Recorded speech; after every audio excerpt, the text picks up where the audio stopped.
Hello and welcome to my channel. This is the first in a series of videos where I document my trip riding solo motorcycle from Perth to Brisbane. So for the purpose of illustrating that, I've got a giant map of Australia showing you where I am here in Perth at the moment, and I'll be travelling across Australia up to Brisbane. So in terms of distances, it's roughly 4,400 kilometres, which for those on imperial units is 2,750 miles. I intend to do it in 6 days with a number of stops on the way. I'll try and point them out for you here.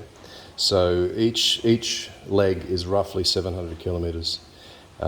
So first stop here, second stop there, third stop there, fourth stop there, fifth stop there, and then into Brisbane. Now hopefully the weather's going to hold out. Queensland and the East Coast has had some very significant rainfall in the past week and a half, so hopefully that's cleared up and gone away by the time I get there. Now in terms of the motorbike, I'll just talk you through a few things here. It's a 2020 Triumph Rocket 3R, so it's a triple, so a 3-cylinder, longitudinally mounted. We have shaft drive, which is good low maintenance and good for power delivery. It's roughly 160 horsepower and 220 newton meters of torque. 18 litre tank, and in terms of comfort, the seat is fairly good. It takes about 3 hours for me to start getting the dreaded numb bum syndrome. I'll show you later, but I've got a supplementary seat to try and take some of that away. In terms of fuel economy, it runs anywhere between 5.5 to 7.5 litres per 100 kilometres, depending on how fast you're going, obviously, and how much you're pushing it. So for 18 litres, it gives me an anticipated range of between 250 and 300 kilometres. The longest stop between fuel, so between the available fuel, is 190 kilometres, so there's quite low risk of running out of fuel. That being said, I picked up a 2-litre jerry can there, which I'll take with me to give me an extra 30 or 40 kilometres if I need to. Right, so let me take you through what I'll be packing. Now, I've mentioned that luggage carrying capacity isn't great, or did I? No, maybe I didn't. Let me just take you back. I've got a tail bag here, which I haven't strapped on yet. That's one of the things I'll be doing today. That's going to sit there. You can get a pannier set for this. It was quite expensive. I already balked at the price. It was going to be $2,000 for two 25-litre bags and the frame on each side that supports those. So as you can see, fairly compromised in what you can do. You can't drape a set of saddlebags over here because there's no bracket in here to stop it from hitting the wheel. So I've decided, just put a tank bag on it, tank bag, tail bag, and a backpack. So, travelling light. So what I've got here, I'll try and work from right to left here. I've got a collapsible stool here to sit on. The last thing I want to be doing is sitting cross-legged in the dirt. I've got some toiletries there. The dreaded single pluggers. I couldn't find double pluggers, so we might be in a bit of trouble there if I have a blowout. But they're just for getting my feet out of the boots at the end of the day and walking around campsite. So I'll be camping and staying at roadhouses. Alternatively, I've got a flashlight torch there. Just a laptop charger. I'll be taking my laptop with me. Some clear wipes there to get the bugs off the visor. I've got a back brace just in case things go wrong. I anticipate being a bit tired in the afternoon run, so maybe that's going to help. I've got a bracket for my phone to fit to the handlebars, which I haven't done yet. I'll be doing that today. 2 inflatable pillows. I think it'd be pretty miserable if you have a blowout of one pillow, so I'm going to carry a backup there. They're not very big. They're fairly compact. I've got some earbuds there, some tie-down straps. My $14 Kmart tent, very nice and compact. It's a 2-man tent, but as you know, 2-man tents are literally a 3/4 tent. The jerry can, This is the inflatable cushion I mentioned. I'm going to try fitting that today. You can put water in it or just inflate it with air. I'll try both and see what it's like. Some rapid antigen tests for COVID. We're having a bit of a blowout at the moment in Western Australia for COVID, and the East is also still having a significant number of cases, so that's for just in case. Heavy duty poncho, that's because I'm wearing a summer jacket. It's not at all rain repellent. It's literally a mesh jacket. It's still very warm currently in Australia. So that's if I do get some rain. I do have a pair of wet weather trousers to pull up over my jeans, and that's just for the top half. Now this is the inflatable mattress, and of course tank bag, cover for tank bag, and that's my backpack. Small tripod for filming purposes. So that's really what I'm taking. I'll be packing all of that up today. What I also want to do today is do a bit of protection on the paintwork for the bike. Just imagine putting a tank bag onto your tank and having it rub even slightly backwards and forwards. It's going to swirl it as a minimum, and maybe even cause worse damage, particularly where the straps go down and around the head of the frame. So I'll show you a bit of that as I get started, but that's it for the first part of preparation. Okay, I'm going to be mounting the tank bag. Now, as the tank bag had been sitting on the floor, on the garage floor, there's a high risk that there's going to be some gritty bits on there, so I'll have to get that cleaned up. A bit of glass cleaner and a cloth for that. Now, the kit came with this piece of what I would call contact. It's a self-adhesive plastic, clear plastic polymer layer that you put between the tank bag and the tank. The guys weren't particularly generous with this thing. It literally only covers that much of it. And as the straps come out here and go around the head of the frame, high chance of it going to be rubbing there. So the other interesting thing on the bike is that the tank fill is offset. So if you look at how that's going to go, obviously you're going to need to cut that out there in order to get it on there right.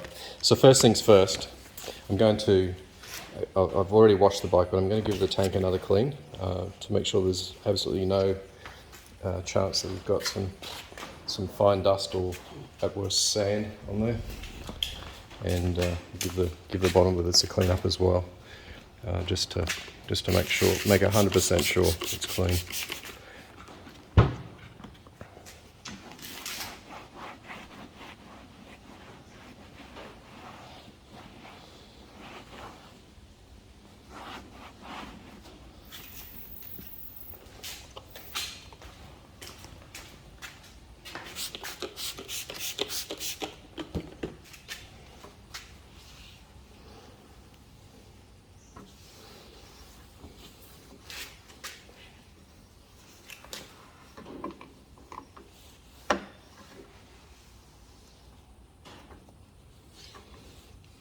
I'm sort of quietly wondering whether this is the ASMR experience for you guys as well.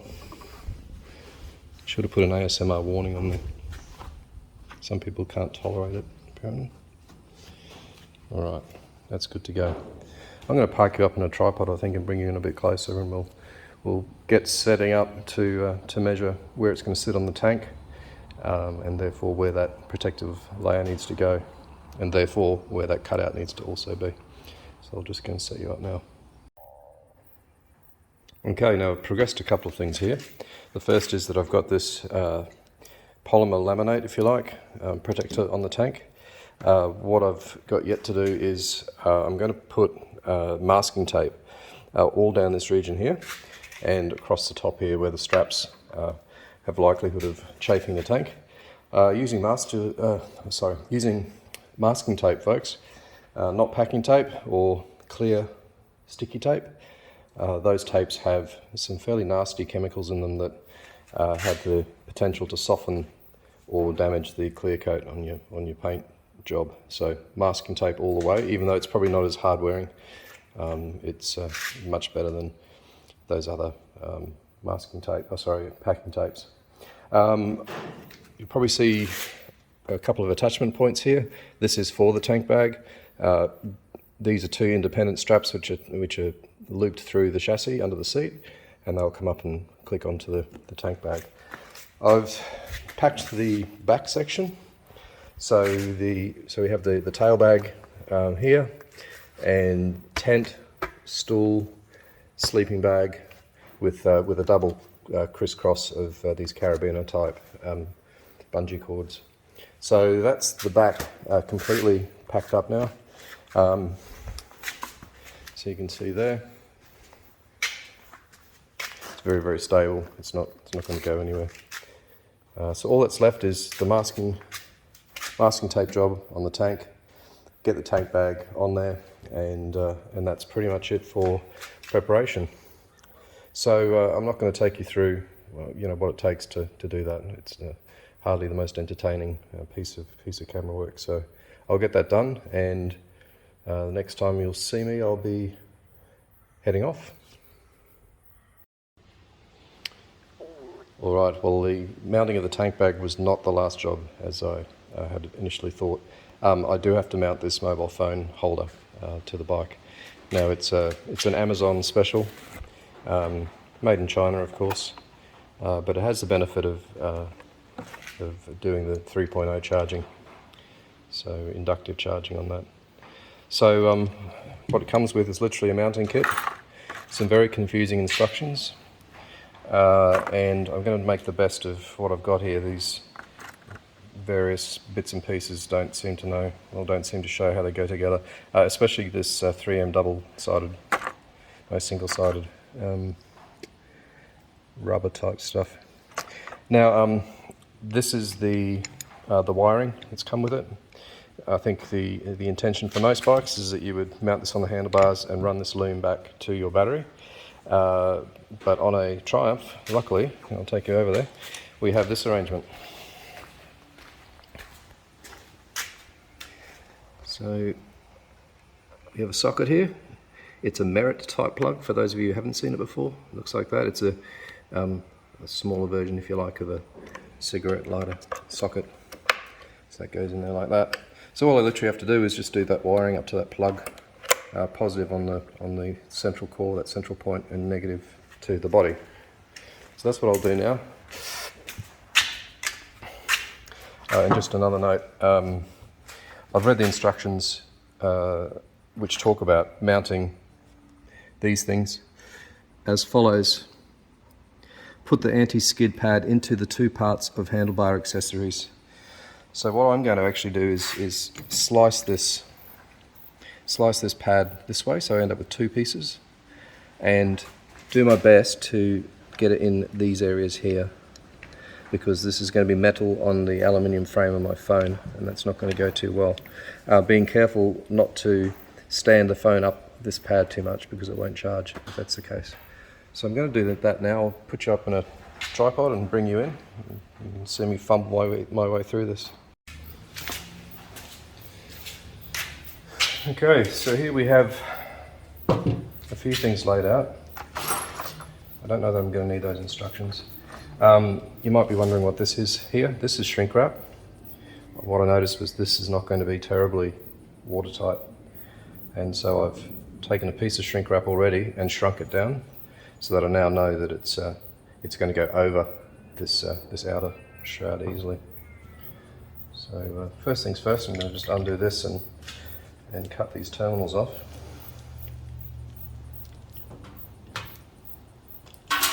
At the right length.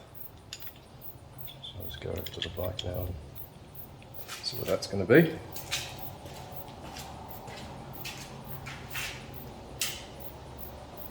So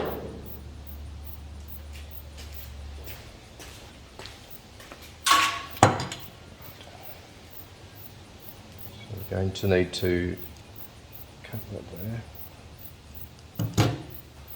Very fine core, that goes in the junk pile.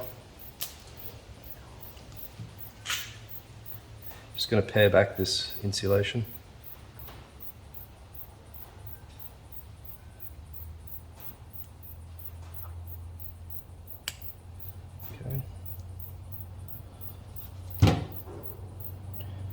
Just those two, and I'll pair back. First of all, we'll just see what this looks like. Okay, so that is the body, which is negative, and the central core, which is positive. Just need to pair back the insulation on there, go grab a small Phillips head screwdriver, and then we should be good to go.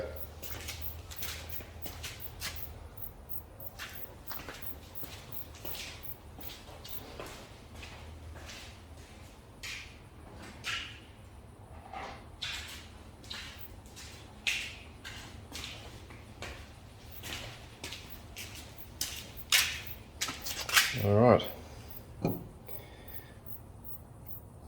Now, I'm just going to work out the optimal length of this shrink wrap.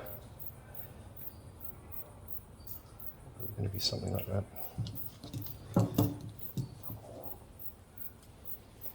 Because of course you've got to get it all threaded together before you start wiring it up. I'll trim this insulation back.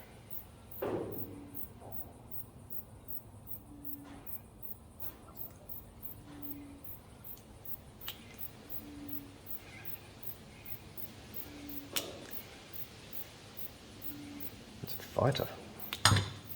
Cool. Good grief. I have to do this. It'd have to be the finest core wire. It's not going to carry much amperage on all that. Don't know if you can even see that. It's pretty tiny. Alright, so in preparation for this, you're going to need, first things first, some shrink wrap. We'll need cover for it.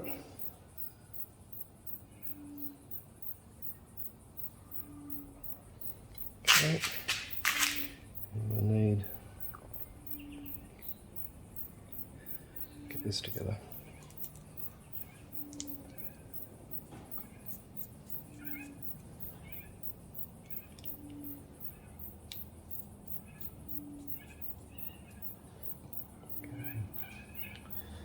Here we go.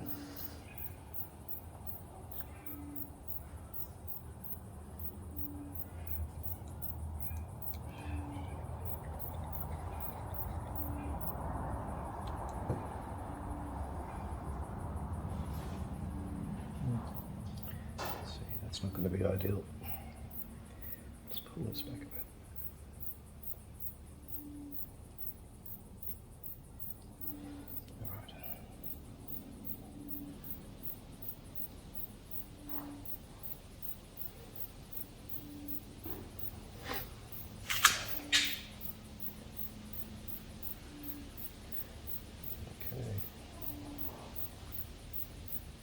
Did I mention it's still hot?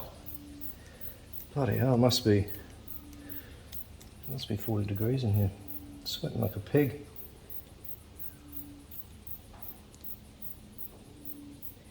Okay, that looks good. Excellent. So I'm just going to tighten that back up again.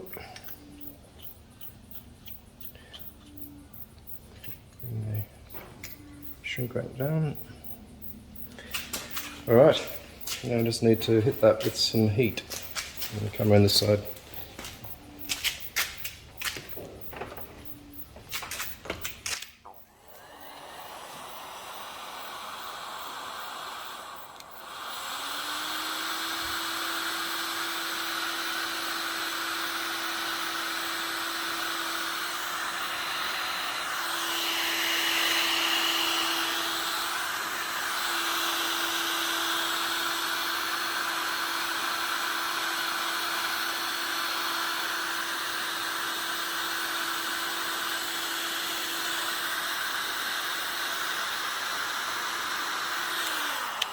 Okay, it's perfect. Should stand a chance to keep most of the moisture out of that plug. Let that cool down. Brilliant.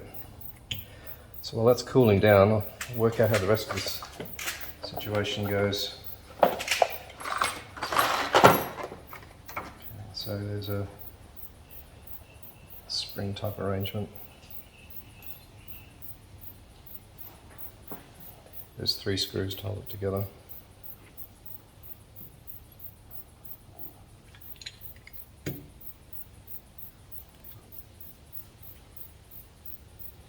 I might need to refer back to these instructions. Right.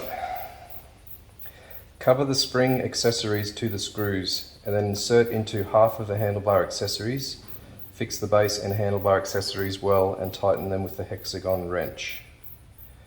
Cover the spring accessories to the screws.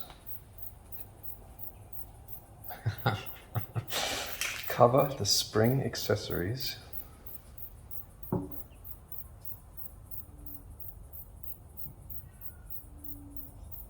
to the screws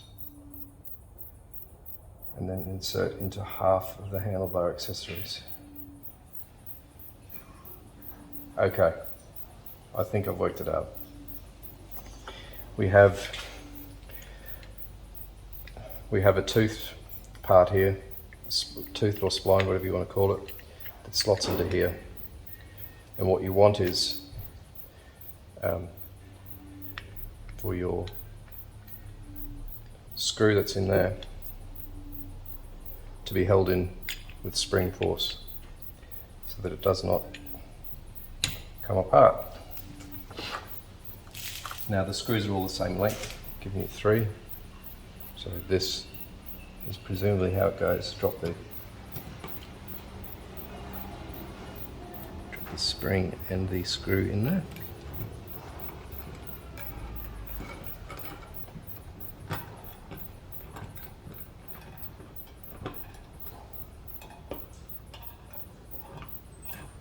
And you'll get, oh look, you'll get that effect.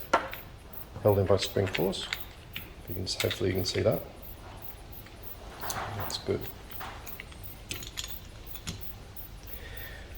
Not sure what torque to torque this down to, but we'll just apply a little bit of common sense here, I think.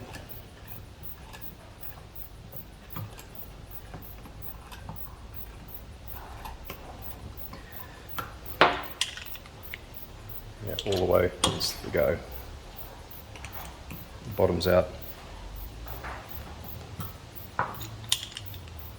Beauty.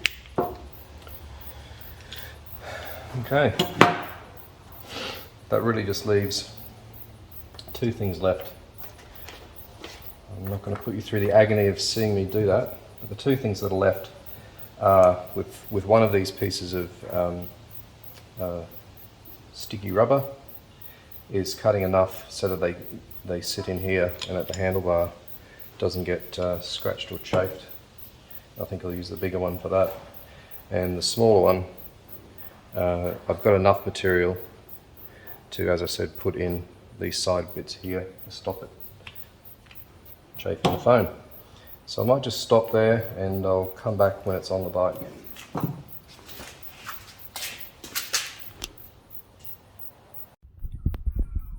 Okay, we're on the bike now.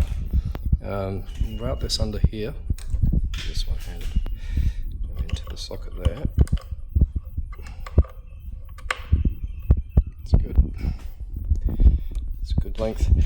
One thing that's probably going to, dare I say, annoy me a little is the phone holder is not strictly vertical and it has adjustment either side, but you don't get to that sweet spot. And if we go horizontal here, it's sort of, yeah, like that or like that. And there's no other adjustment that can be made. Unless I bend the handlebar, but I'm not really keen on doing that. Another observation here is that Triumph handlebars are obviously a lot more butch than a cheap Chinese motorcycle. As you can see, the screws are literally only 3 or 4 threads holding that on there. I haven't adjusted it right up yet. I'm going to do that now, but there's not much holding that on there.